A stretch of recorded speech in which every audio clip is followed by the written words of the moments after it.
சீக்கிரம் வாண்ணே, ஏடிஎம் போயிட்டு வரத்துக்கு கூட இவ்வளோ நேரமா? கொடு. இந்தாங்கண்ணே. 4000 ரூபாய் கம்மியா இருக்கு.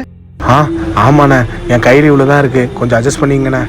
ஏற்கனவே கம்மி பண்ணி தான்ப்பா கொடுத்துருக்கேன், இன்னும் கம்மி பண்ண சொன்னா எப்படிப்பா? குடிப்பா, இதெல்லாம் செட் ஆகாது. வேணா ஒன்று பண்ணுங்க, மொபைல் இருக்கு, அந்த 5 ரூபாய்க்கு இதை வச்சுங்க. என் பையனும் ஆன்லைன் கிளாஸுக்கு ஃபோன் வேணும்னு கேட்டிருந்தான். சரி கொடுங்க. இந்தாங்கண்ணே.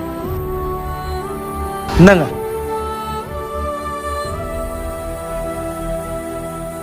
பிரதர் வாங்க, ஒரு டீ குடிச்சிட்டு போவோம். சார், டீ நீங்கள் தானே வாங்கி தருவீங்க? டீ தானே, வாங்க நானே வாங்கி தரேன். இப்படி கேட்குறேன்னு எதுவும் தப்பாக எடுத்துக்காதீங்க சார், என்கிட்ட இப்போ சுத்தமாக காசு இல்லை. காசு இல்லைன்னு சொல்றீங்க, அப்புறம் எதுக்கு வண்டியெல்லாம்? உங்க தம்பிக்கிட்ட சொல்லி புரிய வச்சிருக்கலாம்ல. கேட்டதை வாங்கி கொடுக்கலன்னா ஒழுங்கா சாப்பிட மாட்றாங்க, வீட்டை விட்டு போயிடுவேன்னு மிரட்டுறாங்க. இப்போ இருக்கிற பசங்களாம் எங்கே சார் நம்ம கஷ்டத்தை புரிஞ்சுக்கிறாங்க?